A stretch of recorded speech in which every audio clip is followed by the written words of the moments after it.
and some hospitals as places to hide in and complete their attacks, leading to hundreds of innocent people being killed and wounded. Corpses are left on the ground to rot instead of being buried in dignity. Tankers and airplane strikes on all of Khartoum, bombing and burning of main buildings like commercial buildings, banks, shops, hospitals, and pharmacies. There is also random looting of homes and factories and shops in search of money and food, etc., mainly by the RSF militia. There is also the destruction of roads and cars, and telecommunications and internet services are interrupted. There is shutdown of also several local newspapers. There has been no electricity and water for weeks. Civilians get their water supplies with difficulty from nearby rivers. There is a severe food shortage, which will lead to a country's famine. Civilians are imprisoned in their homes, Khartoum, afraid to leave. If they do, they face the fear of death. Expats have been evacuated in these past few weeks by their respective countries through air and sea. The mayor of Khartoum is calling for people to organize themselves to protect their own homes and shops. The Sudanese Medical Association is stating that the death toll is rising to more than 500, with more than 4,000 wounded in this Khartoum crisis. Doctors and other medical personnel in Sudan and the diaspora have begun to collaborate and set up different healthcare means. They are posting on social media different messages of self-help and first aid to assist the civilians. For example, the injured, women in labor, elderly people, diabetic patients, and others with chronic illnesses. Sudanese psychologists and other counselors have also posted on social media ways to deal with fear and healing of traumatic events as a result of the ongoing bombings. Doctors have repeatedly requested for safe passages to allow injured civilians and patients to reach any operating facility, but to no avail. Some of the doctors are risking their lives by coming to homes to tend to sick people. There is severe shortage of medical supplies. As a result of the ongoing conflict, Khartoum has witnessed the uprooting of families and the fleeing of thousands of people to neighboring countries like Egypt, Ethiopia, and Chad. For the past week, I have been involved in assisting my sister and cousins to flee this deadly attack. Unfortunately, these hosting neighboring countries are ill-prepared to swiftly attend to Khartoum refugees in terms of border crossing, accommodation, or medical ambulatory services. Others have fled to Sudanese towns and cities where homes, mosques, schools, and hotels have been turned into a lodging shelter for the families coming in from Khartoum. Alongside major roads leading to outer Khartoum, tents have been set up by locals to welcome those who have fled and ease the pain of their fellow brothers and sisters. This sentiment of love and brotherhood is nothing but that of Sudanese values.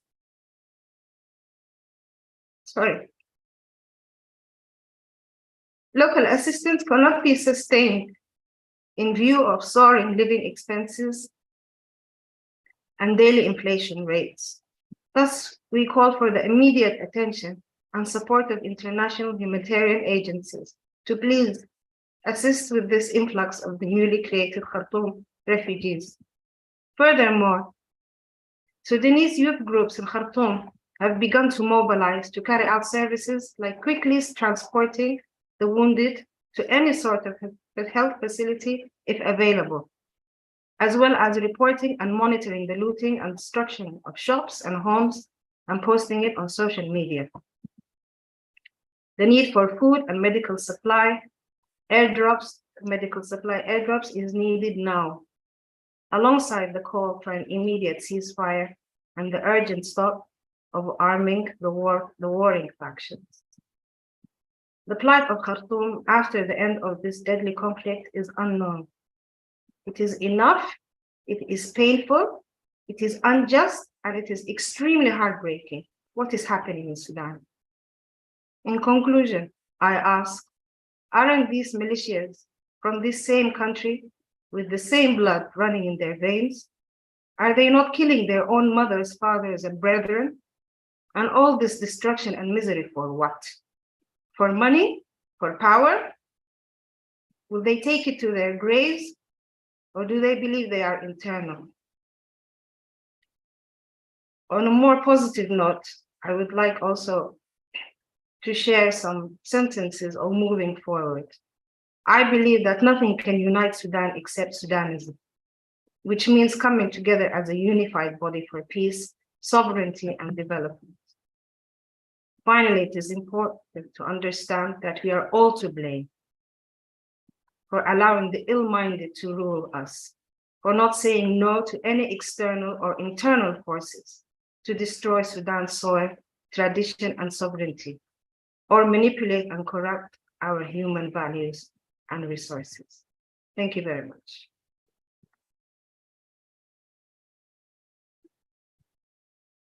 Thank you very much, Ms. Badri, for that very powerful input. And we all feel for the people of Sudan and for the personal tragedies that each one of you are experiencing. I want to call on Ms. Malik to give us her understanding of the context. We've been hearing about these ongoing fight, as Ms. Badri just pointed out. But furthermore, we've also been hearing about ceasefires that are fragile. What are you hearing as a journalist and someone located, based in London? But furthermore, going through the newspapers, the New York Times this morning, the Washington Post, and so on, one hears of the impending humanitarian crisis. Hospitals are shutting down, people are fleeing. What are we hearing? And could you shed some light on what you're hearing about the democratic forces, particularly the movement known as the Forces of Freedom and Change? What are they saying, and how are they handling or interpreting the situation? Ms. Malik, please. Thank you. Before I start, I'd like to also extend my condolences to Ms. Dina. The death of her nephew, even though I did not know him, has resonated far and wide with the diaspora Sudanese community. So my condolences once again. I think I'd like to start in answering that question by rewinding about 20, 30 years. I think the problem with any sort of analysis of what's happening on the ground in Sudan at the moment has to be rooted in the kind of foundational problems that led to where we are today, which means that moving forward is very difficult. And I can see actually in the webinar chat questions asking exactly how did we get here?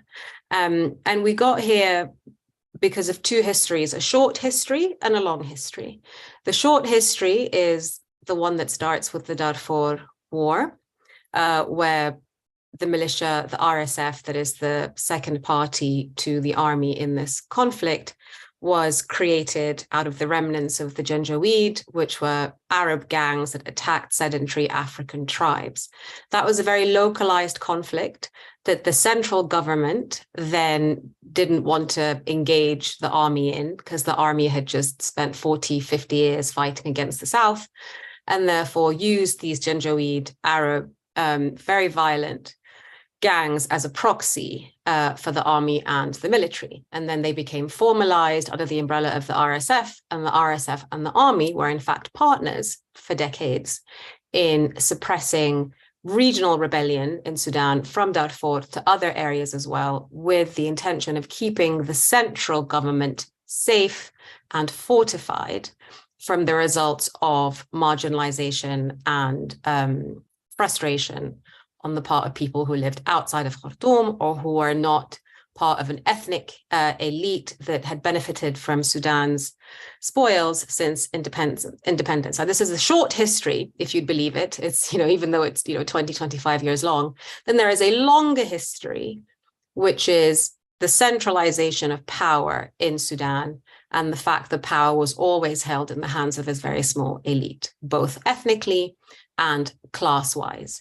And so all these conflagrations that happen in Sudan, from Darfur to South Kordofan to Blue Nile, and even in the South, which has now seceded, are related to the fact that power is too centralized both in Khartoum geographically and both within the hands of a small ethnic and kind of technocratic elite.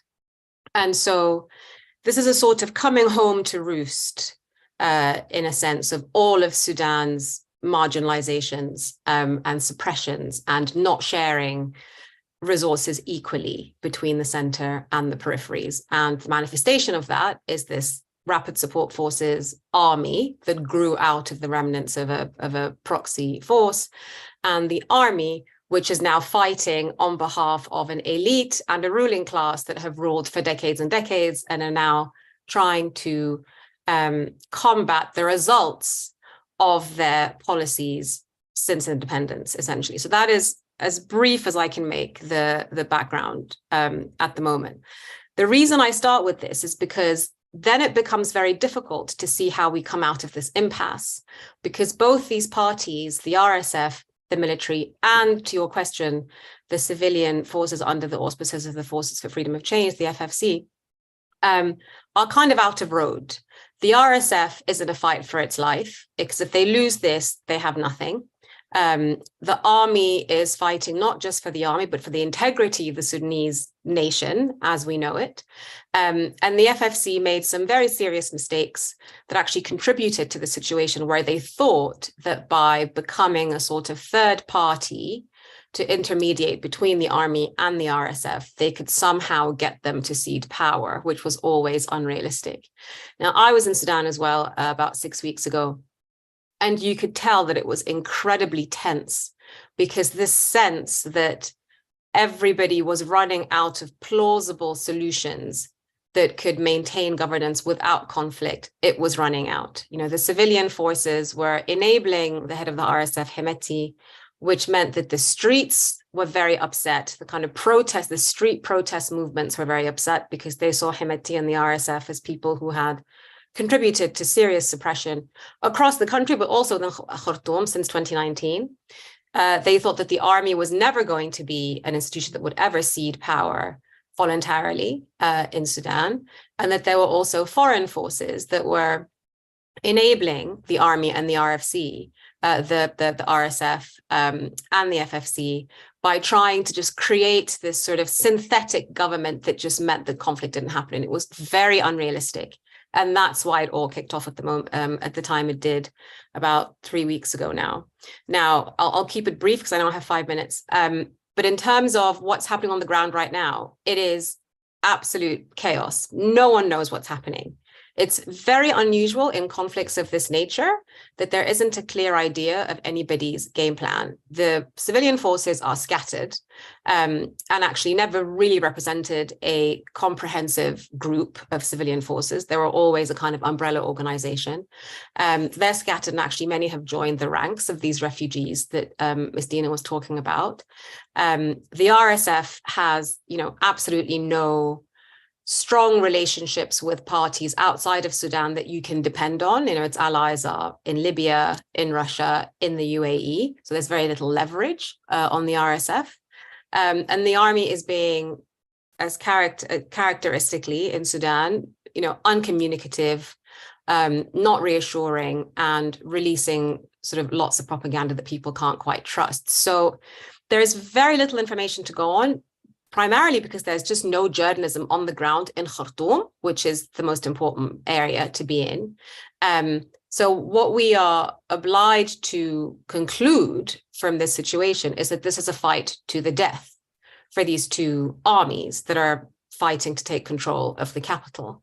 And the problem is, now I'll end on this thought, the problem is that we don't quite know at the moment the military capabilities of these two armies. This is not a civil war. It is a conflict between two military organizations, one that is within the state and one that is paramilitary and outside the state. If they are equally matched in terms of firepower, this could go on for a very, very long time, until it becomes clear that they both run out and therefore need to come to the table to find some sort of resolution. Or one party, it looks like that might be the army because they have air firepower, which the RSF doesn't have, manages to overwhelm the other. At the moment, there doesn't seem to be any party that is particularly dominant. So the only resolution that I can see in the short term is that one party either dominates the other in terms of military capabilities that they hadn't really unrolled over the past 3 weeks, which would seem unlikely, or that there are reinforcements from foreign parties. And I take no view on who this, which of these parties should win. They both have allies. They both have military capabilities that can be extended to them from abroad. And if neither of them get a line from abroad in terms of funding or armament, they are going to continue in this slow bleed war of attrition, which is bad news for everyone.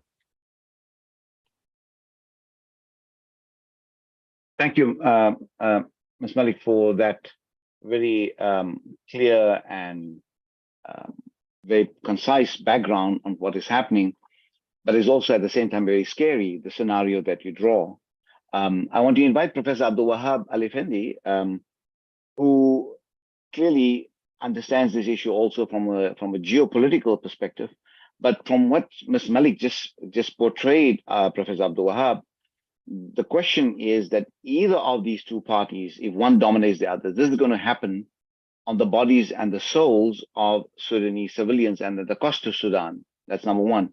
And so I want to shed some light on what our previous two speakers have just shared, and if you have a perspective on the overall context of the crisis, but also if you could shed some light on the geopolitical dimension of this conflict, how it is playing out right now with the various forces in the region, and also in terms of, as Ms. Malik just pointed out, that the democratic forces are now scattered in different areas, and they're also part of the refugees.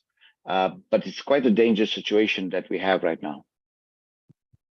Professor Abdul Wahab. Thank you, Ibrahim. Our hearts, of course, and thoughts go to our families and friends in Sudan and Khartoum in particular, who are under really intense and impossible pressures.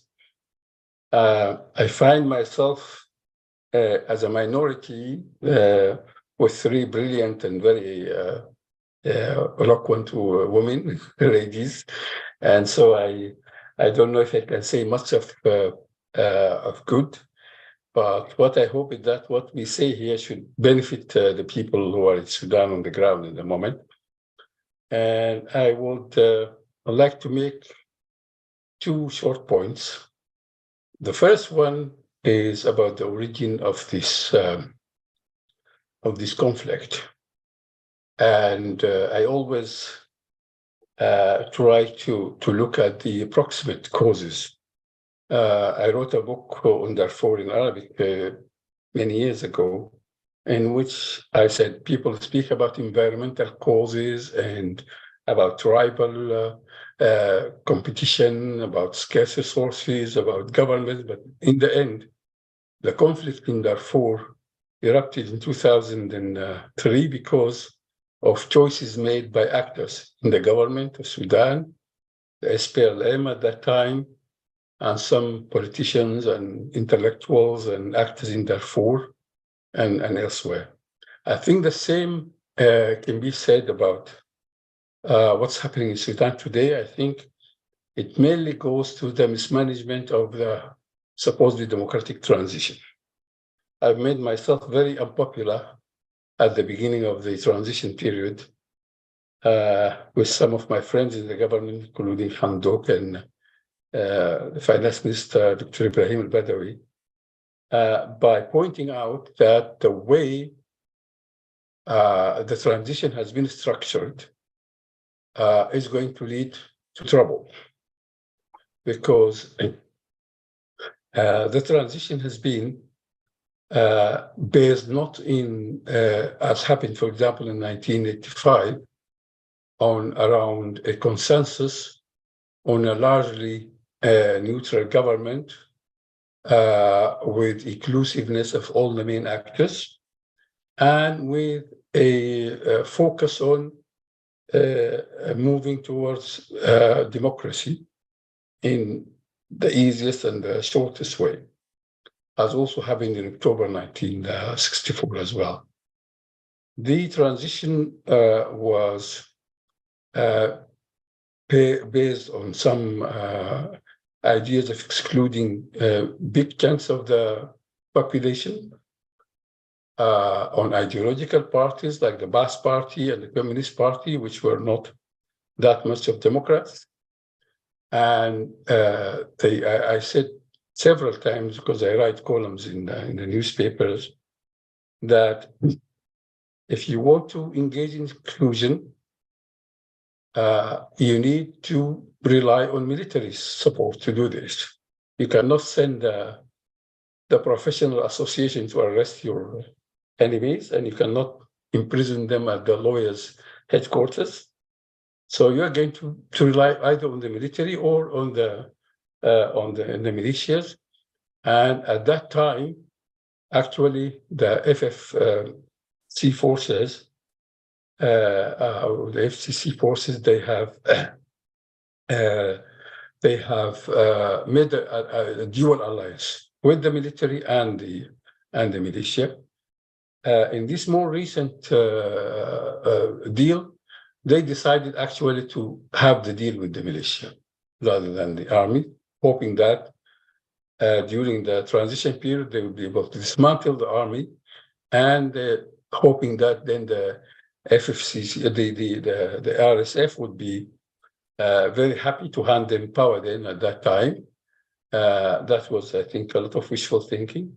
But anyway, the root of the cause is that the polarization among the civilians in Sudan has actually increased during the last 4 years, which since the fall of al-Bashir. We had the main Freedom and Change group, which is now a splinter of that coalition. Many big factions of it have now left. And we have also witnessed what I call also outbidding in extremism. There's the Freedom and Change forces were at one point the radical group. Now they are seen as sellouts by groups which are more radical. So this is, I think, the cause of the problem. I have been calling all the time for a consensus among the civilian actors and the pro-democracy groups to leave this fragmentation and this outbidding for extremism, and try to not rely on any of the military, or I think to isolate actually both military factions by having a broader popular civilian coalition.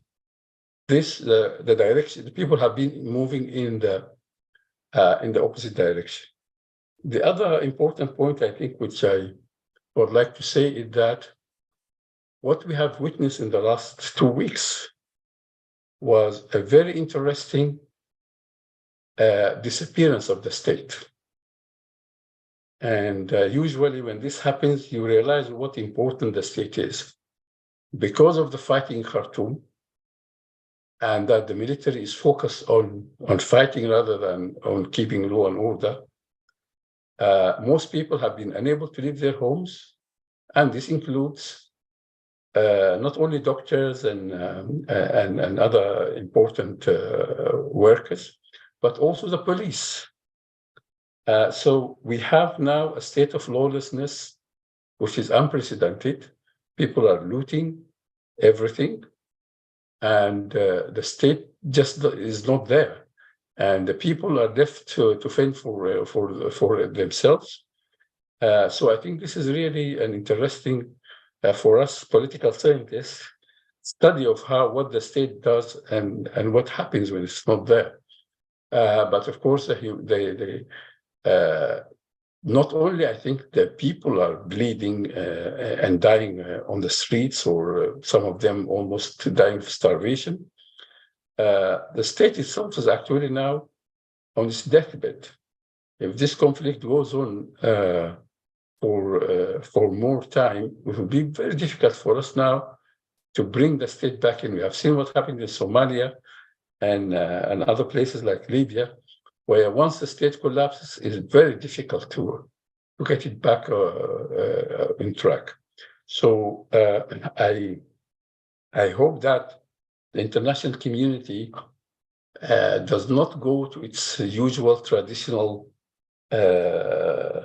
let's say, obfuscation of saying that there are two parties here, let's bring them to the table and let them talk. I think they should realize that there's something wrong there.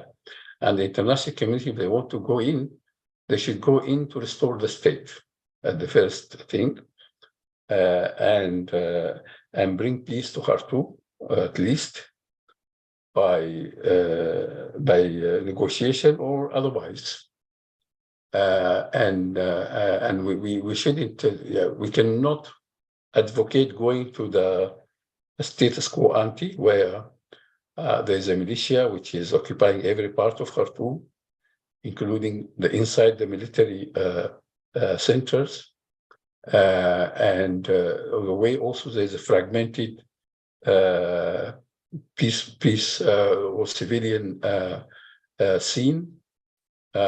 They should be, as I said in one of my recent articles, we should try and bring in a civilian government which is not actually formed by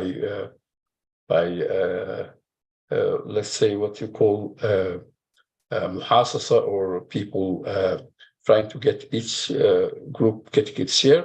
People should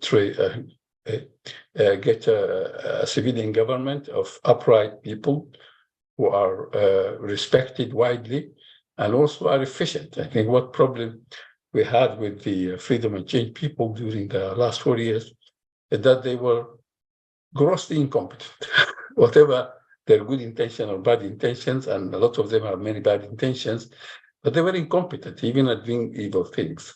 So we need people who are competent, who are impartial to a certain degree, and who should be able to bring the country on a route towards a democratic transition in a peaceful way. Thank you very much. Thank you very much, Professor Abdul Wahab. So your main call has been that the next step should be the resuscitation of the state. And for the three Sudanese panelists, before I move on to Ms. Burns, Jacqueline Burns, in the next round of questions, I want you to think about the situation, and some of the questioners have asked this question. Who does the Sudanese people trust more, the army or the paramilitary forces? That's something to think about, especially since the paramilitary forces and the army have now both enjoyed some kind of legitimacy by recognition through this transitional government. So there's something to think about. I want to call on Ms. Jacqueline Burns, especially in the light of what Professor Abdul Wahab talked about, this whole question of the international community. Do you have, since you've been involved in advising a former US envoy on the Sudan issue, Ms. Burns, is there anything in your mind of what the UN, the international community, the African Union can do or ought to do based on previous US attempts to try to mediate? What are your thoughts on this issue, Ms. Burns? Absolutely. And thank you for having me on this panel today. My heart and thoughts are with the Sunnis people in this absolutely heartbreaking time. As you noted, I was a negotiations advisor to the U.S. Special Envoy for Sudan and South Sudan from 2011 to 2017, and I was deeply involved in the AU and UN-led negotiations to end the conflicts in Darfur and the two areas of Sudan. My research now focuses on inclusive peace processes and bottom-up peace formation efforts, which is a product of my time in Sudan and the failures I saw within the internationally led processes there. The UN, along with the AU, the US, the UK, and a bunch of other actors have, in the immediate term, been working to get the parties to agree to and abide by a longer-term cessation of hostilities and return to negotiations for a civilian-led transition. But unfortunately, the last 2 decades of international interventions in Sudan have left a legacy of legitimizing the armed actors and prioritizing their demands at the expense of civilian actors, to include women who are largely responsible for the popular uprising in 2019. And this is despite the fact that we've had every indication that the armed groups in Sudan were never truly interested in peace, but only in their own political futures. These dynamics got worse following the military coup of 2021, when the two military leaders are fighting now, Hemeti and al-Burhan, joined together to overthrow the civilian transition, because despite condemnation of the coup, the international community continued to treat these two military men as the de facto political leaders. And all the while, regional and international actors such as Wagner Group, Russia, Egypt, and some of the Gulf states were picking sides and providing support and assurances to Hemeti and al-Burhan. So it's not surprising that the leaders felt emboldened to bring their power struggle to the streets. In my opinion, if we want to break the cycle of militarized violence in Sudan, future interventions need to prioritize inclusivity, much as our last distinguished panelists noted. Looking forward, I think international partners engaging in Sudan need to move away from the one-size-fits-all approach to peace processes, in which we expect armed actors to sit down, make concessions, and sign formal agreements, with often minimal participation from a diverse set of civilian stakeholders. From my own experience in the processes, I can tell you that it's easy as a negotiator to get drawn into a sort of path dependency, to start accepting that maybe this is the best we can do, and that maybe if we find the right levers to get just enough concessions, the fighting will stop for long enough or that political reforms will start to follow. But the problem is, by continuing to prioritize the voices of these armed actors in the peace processes, we legitimize them, both within and outside of Sudan, and embolden them to believe that their demands would continue to be prioritized. Further, these agreements, these final agreements, may be premature. As we heard from other panelists, the Sudanese people have not had time to build consensus around what they want the future of their country to look like. Civilians can have incredible power, as we saw in the popular uprising of 2019 that led to Bashir's ouster. Unfortunately, the peace processes in Sudan have inadvertently undercut the power of civilians in this single-minded drive to reach short-term agreements. And this push for signed agreements also increased tensions among the armed actors, leading to this current violence in Sudan. And now, of course, these dynamics are not entirely the fault of the international community, and there are many challenges to shifting them. For one, while I definitely do not advocate for prioritizing the demands of the armed actors, as I've noted, given the current scale of the violence and the strength of both fighting forces, we do need a long-term cessation of hostilities to give space for any civilian-led inclusive process to take place. But in order to get Hemeti and al-Burhan to stop fighting, they both need to feel like their own survival is not at stake. We heard that they are both fighting for their lives, and particularly Hemeti and the RSF. There's quite a bit of literature out there looking at military integration during transitions and following internal conflict. And one finding is that if armed movements, and particularly ones with significant strength, feel like their survival is at stake, a return to civil war is more likely, which is exactly what we've seen in Sudan, where Hemeti felt threatened by the proposed tier integration into the Sunnis armed forces.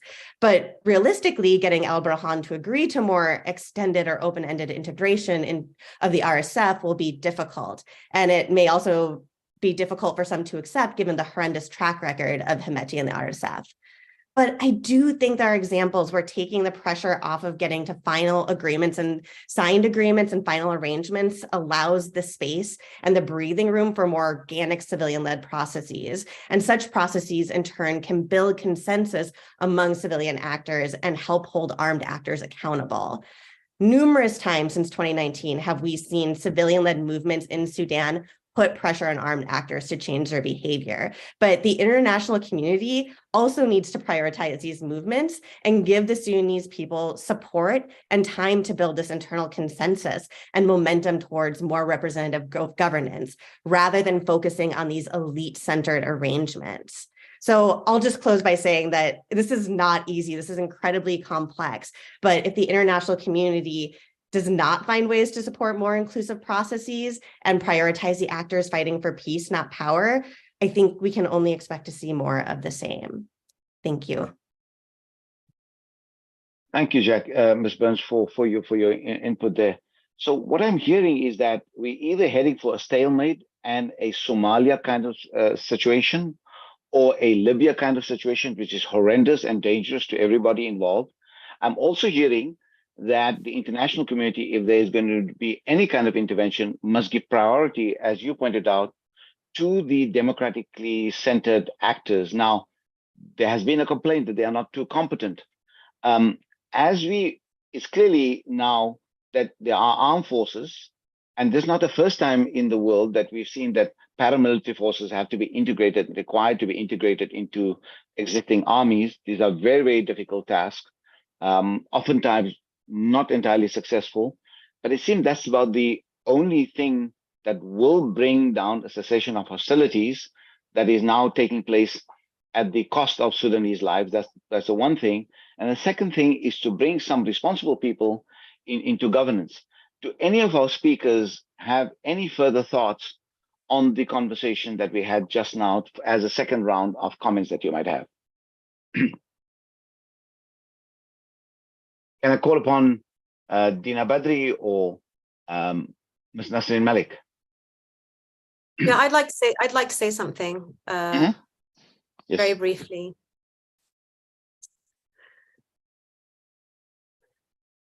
Can everyone see me? Yes, we can see you. Great. So on this point of integrating the RSF into the military, which was the thing that I think hastened this scenario, because it was disagreement about whether how the RSF would be integrated onto the army and when, and Hemeti's position. I think the time has passed for that now. I think it's I find it difficult to see how these two men can be brought back to the negotiating table. Trust has completely evaporated. There has been extremely inflammatory language. Hemeti called Burhan a traitor and a criminal and said that he will either be brought to justice or killed like a dog. Burhan has, called Hemeti a rebel. There have been actions on the ground of such severe violence, looting, assault, and wanton aggression that means that it would be very difficult for the army to think of the RSF as in any viable fashion as a reliable partner. And the view will be that, any time that there is disagreement, this will fall apart again. So I think there was a time where that was a viable scenario, but I think that time is gone. Not to sound like a doom monger, I'd be very happily surprised if that was the case. And in that sense, I find that the conversation around any leverage Western powers has slightly unrealistic, because Western powers never had that much leverage in Sudan in the first place for a bunch of reasons. One of them is that Western powers shunned and isolated Sudan for so long that links to the global community became very weak. And so there was sort of very little that Western powers had in Sudan that they could wield over them. And second of all, these two parties, particularly Hemeti, do not care. And the coup was evidence of that. The time the coup happened, Sudan was on a fruitful path. We had debt relief, we had the IMF on the World Bank online, we'd been taken off the state sponsors of terror list, we'd begun to reintegrate into the national community, and there was really quite a bright future ahead. But these two characters do not care, because all they care about is, somebody I think said earlier, a very resonant phrase, which is they don't care if Sudan turns into dust as long as they're the ones controlling that dust.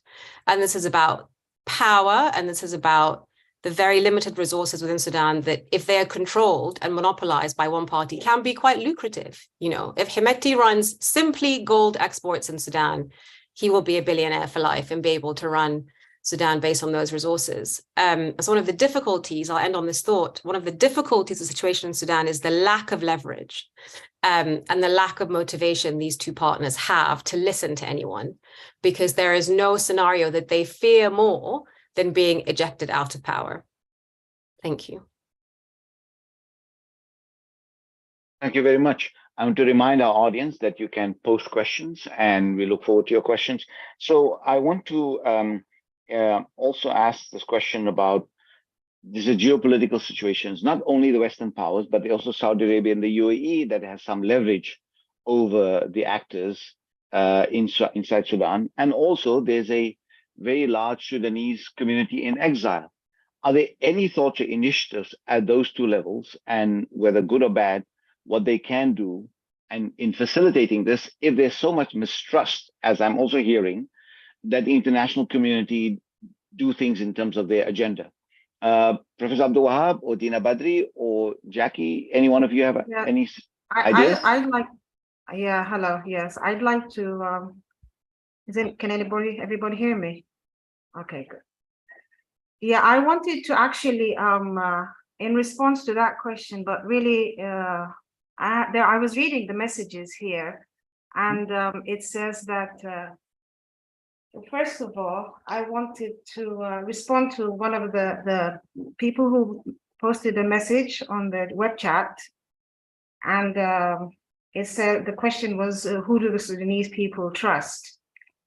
And well, first of all, the Sudanese people don't trust either the military or obviously the RSF for a number of reasons, and one of them is this ongoing conflict. But I wanted to draw attention that Sudan has a population of, and the population of Sudan, 60% of it are youth. And these youth groups have been involved in the past 4 years, both boys and girls, or male and female, in sort of paving a way for a democracy. And their aspirations and their dreams for Sudan is, well, one of their slogans is, all of these past 4 years, is freedom, peace, and justice. And within that slogan, within that framework, they did a lot of programs in terms of for the people and for them within themselves to pave this way for democracy. And for example, there was during the sit-ins in 2019, after the takedown of al-Bashir's regime, they kind of created a new Sudan. And they always chanted that we will build Sudan, a Sudan that we dreamed of. And they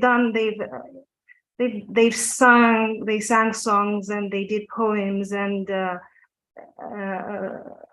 cleaned the streets, and they even created a sort of mini banking system where people would kind of donate what they have in terms of money, and to help those people who don't have money. And it was really it was like a sight for sore eyes to see, and it was documented all around the world.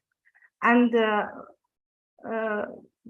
after this conflict that started, and even before that, you can see that there's been a crushing of the dreams of these youth. And in response to what Ms. Jacqueline was saying, civil society and civil actors, I believe that the inclusion of new actors in the political front and mediation process and so on is essential and is needed. Hopefully, as soon as this conflict finishes, or when it finishes, we don't know, of course, but the inclusion of new actors, and even the mothers of martyrs, the martyrs of war, the mothers who lost their sons and daughters in these past 4 years. Hundreds have died, and their voices need to be included and in moving forward, Yani. And another thing is, because these people have really bear the grunt of the war and the conflict. And like the other distinguished speakers said, that there seems to be no platform where these two military warmongers will come and reach some kind of agreement, or see that there is a need to stop the war, especially that if there are external forces who are continuing to arm them, whether Himeti or Burhan. So, and it is really like, it's my right to be the leader, and it's my right to be the ruler. And in all of this nonsense and sadness, it is the civilians who are carrying this burden, whether it is death, or whether it is losing their limbs or their eyes. It is so extremely tragic what has happened in these past 4 years, because I mean the riots never stopped. I mean, it has been documented all over the media. The riots never stopped, even when there was the signing of this framework, the framework in 2022, like I mentioned earlier, which is where all the political parties came together, and Hemeti and Burhan were also part of this. But there was no really, the political parties were on one side pushing forward this agreement for a free election and a democratic transition. And you can see, there wasn't any commitment or trust from either the military or the RSF, Hemeti's group. And this mistrust and this creates all this antagonism and just demolishes any kind of going forward. So I believe, I've touched on a few points here, but I believe that it is high time for all of this to stop, and because, like I said, this is not just this conflict in Khartoum that has started two weeks ago. This conflict is like the culmination of what has been happening these 4 years during the transitional government, and particularly after the coup on the 25th of October, which I was there in 2021. I remember I was there, and I went out when there was the riots that took, denouncing this coup, which was on the 30th of October. And there were millions of people who were so upset and so sad because, this coup just came out of nowhere, or, well, it came out of somewhere, obviously, but it was really like a break in Hamdok's government, the previous Prime Minister Hamdok, where I believe him and his interim government, for first and foremost, they took Sudan out of the terrorist list, and certain economic bans were lifted from Sudan, which has been placed in Sudan, and Sudan was left out of the world for 3 decades. So even in this very small period, this transitional government managed to do things. Of course, there are faults and there were problems that they have been faced with, but there were some kind of positive elements, and significant ones, during their transitional rule. And so moving forward, I think that there needs to be a change of sort of actors in this in the political arena. I've mentioned the Mothers of the Martyrs and the youth groups. We can't just keep on continuing with the same political parties, and even these political parties, which are in the scene in Sudan, they themselves have their own mini militias and armed groups.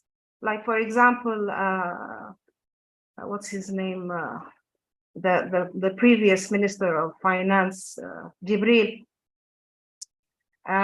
They all now, these political parties who have their own militias or armed groups, they all work under, they're all under the umbrella of the Sudanese Democratic Front. Yes. So it seems that what you're suggesting is that there should be a cessation of hostilities at all levels. We are running out of time. We are basically at the end of our time. I just wanted to thank you so much. I just wanted to invite Professor Abdul Wahab in the last couple of seconds, whether you had any suggestions that if the international community be mistrusted, there are regional actors involved. Do you think that there's any kind of possibility that they can be positive agents for change? Because it seems that situation looks fairly grim. Sudanese are normally deemed to be reasonable people. Why can't reasonable Sudanese begin to address the question that they are faced with and minimize the level of violence? Any thoughts? Last minute. Yes, I think there are many initiatives within Sudan itself taking place at the moment. Us also, as you mentioned earlier, the expatriates, we here in Doha are speaking to people around the world. trying to build up some ideas about way forward. I think the international community, some people say they are the cause of the problem. I wouldn't go that far, but I think there is a lot of naivety and also a lot of territoriality where this country or that union, African Union or the Arab League or the UN, each part want to build its territory. That creates problem, but in the end, I think we should, as I said, try to think of realistic solutions. I think as quite a few people, Nasreen, I think said rightly, the return to the status quo ante is not an option. And also the integration of the militia in the military is going to be more problematic now. So I hope that the international actors, especially the African Union and the IGAD, should not go to the old way of saying, let's sit down and have a negotiation. They should come up with a plan. They should come up with a plan which is realistic, but also which is sound in the sense that you cannot say this militia can be part of the scene anymore. But how you could ease it out, that should be the suggestion. Can I push you? How do you think Sudanese are going to accept or be open to a plan that comes from outside? I mean, what would the elements of that plan look like? Just maybe one or two elements. If you can't go back to the status quo, I think the support, the return of the state is the key thing. I think a lot of people in Sudan at the moment are seeing how the consequences of complete insecurity.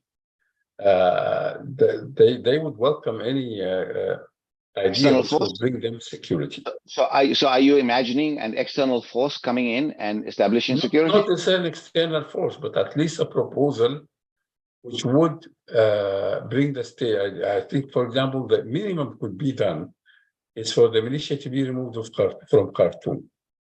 There should be no presence for the militia in Khartoum anymore. The way now Khartoum is a standstill because the militia is causing complete insecurity. They are engaged in criminality, but also driving people out of their homes, and nobody's safe. So the minimum that could be done is an initiative which say, let the militia get out of Khartoum, let the state apparatus start working, the police, the health service, the bureaucracy, the banks, and that would be a good start. Thank you very much to all four our speakers, Ms. Jacqueline Burns, Professor Abdul Wahab, Ms. Nasreen Malik, and Ms. Dina Badri, and all you who have been listening to this very, very important issue in the world, on the African continent in particular. And we are all holding out hope that today's conversation created informed people about the situation, and that at various levels we can urge our governments to be supportive of the Sudanese people and to move forward to solutions that will bring stability. And it seems from one of my takeaways from here has been that the return to some kind of stability, whether it be through a proposal or getting the paramilitary forces out of Khartoum, hopefully that they don't get stronger elsewhere. But it seems that something must be done in order to return security. I hope that the Sudanese people themselves are learning lessons from what happened in Libya and in Somalia and elsewhere, that their country don't get plunged into the crisis that other countries have been. And we are all holding our hope, and our hearts go out to the people of Sudan and to the victims of this round of violence and all that. Thank you very much, all of you, for your participation. And I hope we will have a good opportunity to talk about this again in the future. Thank you very much. From me, Ibrahim Musa, and the Clock